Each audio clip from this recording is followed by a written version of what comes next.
Hey everybody, and welcome back to Dwarf Fortress Explained Poorly. Today we did something of a really fun, foolish mega project, and that is specifically that this map you're now seeing is a active living fortress, and the surface is now completely dominated by demons. And you'll see by the end of this footage, they immediately set fire to the entire surface of the planet, basically, and then spend the rest of their time up at the top Z level, up high in the sky, chasing ravens, chasing any other birds that spawn, chasing anything that's up there. But so if you were thinking of trying this yourself, we're going to go through how I did it, and I did it just for the purposes of this video. So I did it in a messy way, but we can also talk about ways to do it more sustainably. If you caught my last live stream, you saw that we were working towards this, and it's really gotten difficult. The devs have done a really good job where previously in earlier builds of Dwarf Fortress, you would basically just pop into the circus. What they did in the newer versions are they made the vein itself like much larger and packed with all kinds of goodies, more interesting things to find, and a lot of like little traps. It might spawn fire, all kinds of challenges.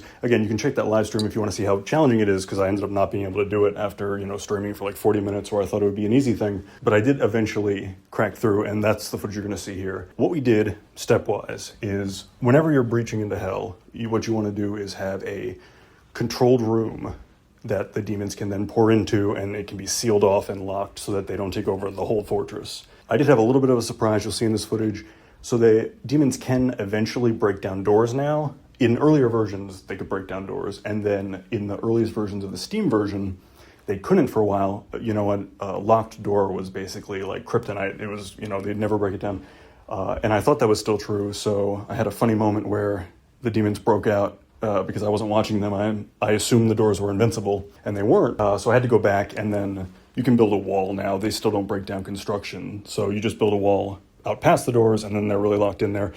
You want to have some kind of, either with floodgates or forbidden doors, and then eventually you want to wall off that whole area so that the demons are spawned, they're coming up from hell, but they are locked in that room. Now, once you have them in that room, that's where it gets interesting, because obviously if you breach into that room, they're going to do their pressure hose thing where they all just like fly through to anywhere that they can get to. So in my case, we have a lot of aquifers, we have a lot of caverns and things that are hard to dig a straight tunnel through. So I went up to the top right corner of my map, which I actually selected on purpose because the other corners were not as ideal for this, but it was basically almost straight bedrock. And what I managed to do was just dig a 2x2 staircase from the surface all the way down to the holding cell room that the demons were all now waiting in. I did have to patch it. It did still, even in like right in the top right corner, the most ideal situation to just make a perfect tube straight down, it did still like breach into a cavern, so I had to like build walls and, patch that up. We eventually got the tunnel, and then all you have to do is connect the demon safe room to that tunnel, and they will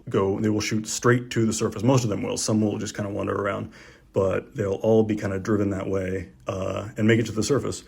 And I did this really messy, and we're going to talk about ways to do it safer. So I ended up, honestly, this fortress, I've been hacking it, so it's like glitchy. I've been playing it for so long, I got tired of it. I said, like, this is going to be the last thing I do on it. Although who knows, maybe I'll keep playing it now that it's even more interesting. So what I did to make a sustaining fortress where the demons have access to everything else was, you want to find a Z level where you can see every pixel, basically every XY coordinate, where you're sure that there are no other ways that the demons can sneak through. No, it's basically find the highest Z level that is like a very obvious bottleneck in your fortress, and then wall that off between Z levels. And the way that I say wall off, but you really want to floor it off. Just build floors on whatever it is. If it's a staircase, if it's a ramp or something, just build floors so that it's now completely separating the upper Z levels from the lower Z levels.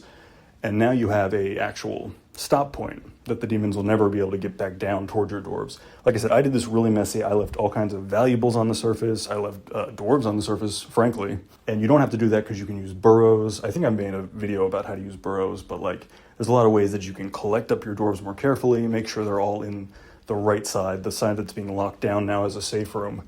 But so wall off a appropriate Z level with floors, and you might lose a dwarf on the wrong side of that. Again, so I can't even speak to a way to do this safely without losing any dwarves, because I was throwing bodies at the problem, basically. And I think that you probably, from my experience, you probably are going to need to have a few sacrificial dwarves who are like the ones who build the final wall from the wrong side from the outside, or build a floor and then they're standing on top of the floor after they're done building it, so they're on the wrong side.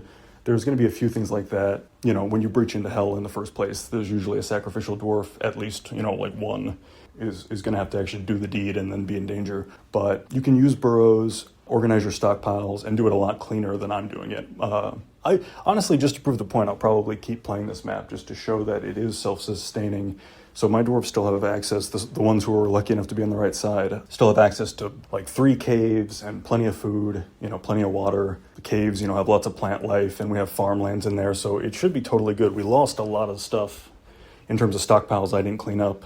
And the thing that's probably going to shut this map down is like 100 ghosts now, because I did sacrifice a lot just to prove this point. But so yeah, I was pretty surprised. You're going to see in the footage towards the end, I'm not sure. I guess that a lot of the demons have fire-breathing power. A lot of the demons have fire-breathing power that they're not afraid to use. They'll shoot it at anything. But the woodland that my surface is composed of was completely decimated, incinerated. I've never seen a fire in Dwarf Fortress like this before. And I guess because there was just a bunch of demons just shooting fire everywhere. So, it turns into a wall that just wipes all the vegetation off the surface. It didn't burn down any of my buildings, which is interesting. I guess I'm not sure if that makes sense or not, because I think I built, there's a trader's post out of wood that didn't burn. All of my structures were intact, which is nice. So yeah, you're just going to see lots of demons, and they don't really go back down. They don't return to hell. So they're mostly all just kind of either sprinting directly at the surface, or they're slowly ratcheting their way in that direction. They're moseying towards the surface, and it's pretty cool. I probably won't even get the alert if traders come, or I'll probably get the alert when traders come, but then they will be immediately eaten by demons. Like I said, most of the ones that are free now. I was curious. I wasn't sure. I was are they gonna, when they get to the surface, are they going to go to the edge of the map and then despawn, disappear and kind of either exist or maybe not exist on the larger overworld? But they do seem to be locked in to my map, so they can't escape, as far as I can tell. I've been tracking their numbers in DFHack, and it's been pretty consistent as they fly around, and especially as they fly, they seem to want to investigate the borders of the map. They get stuck on the borders and just kind of patrol the edges, but they're not despawning, which means they're not leaving. And yeah, they're all just flying up at elevation 40 or something, and then every time a bird spawns or anything gets, within a few units within their line of sight, basically, they go crazy on it. And that's really fun. And all the dwarves that are on the right side of, I think you will see in this footage, I cut to the surface at one point, and there's 50 dwarves just panicking and running around. Because again, I didn't do this carefully or efficiently, but you can do it much neater than me. I just wanted to prove that it could be done, see what would happen. And it turns out what happens is lots of fire, and then they just guard. It's an amazing guard system for the surface.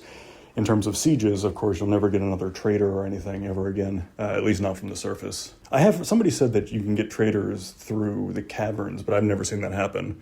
I believe that commenter, but I've never seen that myself. Oh, one interesting thing that I do show here at some point in the footage, I'm not sure how I'm going to clip this together, but it was funny. A forgotten beast actually spawned in, I believe, as far as I can see, it spawned in hell and then was immediately torn apart by circus clowns, by demons. And it put up a good fight. Yeah, I definitely, somewhere in this footage, there's a few seconds of me watching, but it does fight 10 demons and then die. But that was just funny because I don't know if that was a glitch, or I feel like it must have spawned, it must count hell as a cavern that can spawn forgotten beasts when hell is discovered, because there's no way, the way that it spawned, there's no way that it could have come from a different cavern and then gotten into hell from there. So the fact that it was there in the first place means I think it couldn't have gotten there unless it spawned there. But so that's interesting. I didn't realize about that mechanism either. But yeah, so just fun stuff. The other cool kind of thing is, I guess I could, now that the demons are on the surface, I just thought of this, I could wall off their way back down, and then I would have hell to myself. Hell would be empty, and my dwarves could. You can't really build down there, there's rules, you can't really get down there too much. But I could have it to myself, had all the demons rush to the surface, and then blocked them up there. Because right now the tube is still connected, so they could technically, if, if their AI told them to, which it doesn't, but they could return to hell as it is. But I could block them out and then see what else I could do. I might keep playing this map, as long as it doesn't get too glitchy. Another interesting way to proceed if you wanted to make one of these yourself and then play with it, now that my dwarves have like a very limited safe place and the demons are kind of spread out, you can make it a game where you're continuing to develop the fortress. It's almost like a survival horror, because like a demon will randomly be close by and come to investigate while you're doing risky things. So you have to like really sneak the fortress larger and larger, and watch what they're doing and kind of strike when the iron is hot. Like in some of my older videos, we do this with like zombies or like undead situations on the surface. If there's like a weather effect or something that turns you into zombies, you have to judge very carefully when it's time to risk your dwarves out in a dangerous area and when it's time to just, totally cloister and shutter them down. So you could do something like that now that the demons have control over all external spaces outside of the fortress. But I think that's all I have, guys. Thank you for joining me. Happy New Year. 2025 was a special, strange time, and I'm sure 2026 is not going to be any better. Maybe it will. Who knows? Try to keep positive. Feel free to like, comment, subscribe. I read every comment. If you're an old viewer, you know that. I try to hit every single comment and write back to you. I do just like talking about this game. And yeah, thanks everybody. Have a good one. Stay safe.